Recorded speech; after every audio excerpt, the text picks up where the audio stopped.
तुम्ही सुद्धा ऑनलाईन पैसे भरून कुठे बुकिंग करता का? जर उत्तर हो असेल तर आजची बातमी नक्कीच तुमच्यासाठी आहे, कारण यात तुम्ही ऑनलाईन फसवणुकीचे कसे शिकार होता हे सांगितलं आहे आणि त्याचसोबत ऑनलाईन फसवणुकीबाबत काय सतर्कता बाळगणं गरजेचं आहे हे सुद्धा सांगितलं आहे। मीरा भाईंदरमध्ये एक ऑनलाईन फ्रॉड घडला आहे। या घटनेत श्री सिंग यांना ऑनलाईन हॉटेल बुक करणं चांगलंच महागात पडलंय।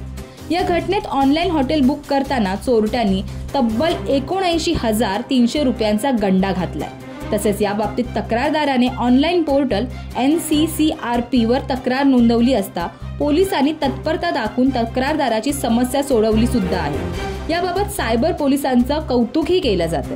मीरा भाईंदर परिसरात नयानगर येथे राहणाऱ्या श्री सिंग यांनी ऑनलाईन गुगलवर सर्च करताना ऑनलाईन नंबर मिळवला असता त्यावर फोन केला।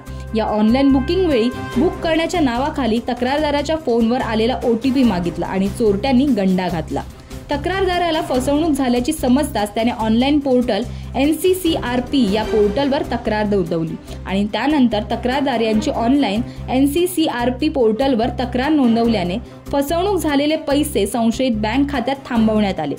तक्रारदार याची बँक खात्यात थांबवण्यात आलेले पैसे परत मिळवण्यासाठी बँकेसमोर पत्रव्यवहार करून फसवणुकीची रक्कम तक्रारदारांच्या खात्यात परत जमा करण्यात आली आणि अशा प्रकारे सायबर पोलीस ठाणे यांनी बँकेसोबत पाठपुरावा करून तक्रारदार यांची फसवणूक झालेली 79,300 रुपये रक्कम परत दिली।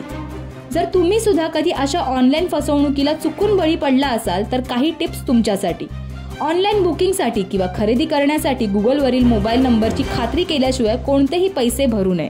मोबाईलवर आलेला OTP वा इतर कोणतीही माहिती अनोळखी व्यक्तींना देऊ नये। आपले बँक खाते, जन्मदिनांक, इतर वैयक्तिक माहिती अनोळखी व्यक्तीस देऊ नये। अनोळखी लिंक मोबाईलवर आल्यास ती उघडून पाहू नये, कारण लिंकवरून सुद्धा पैसे गहाळ केले जातात। मोबाईलमध्ये कोणतीही अनोळखी ॲप डाउनलोड करू नये।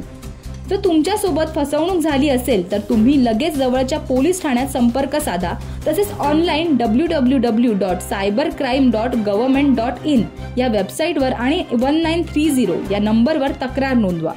त्याचसोबत बँकेकडून बँक खातेधारकाला कोणतीही वैयक्तिक माहिती विचारत नाही, त्यामुळे अशा फोन कॉल्सला सुद्धा बळी न पडता त्यांना ब्लॉक करा। तसेच फसव्या SMS किंवा कॉलला प्रतिसाद देऊ नका। तुम्हालाही ऑनलाईन फसवणूक न होण्याकरता दिलेली माहिती आणि पोलिसांनी दाखवलेली तत्परता यावर काय वाटतं ते आम्हाला कमेंट करून नक्की कळवा आणि अशाच माहितीसाठी पाहत राहा MB लाईव्ह मराठी।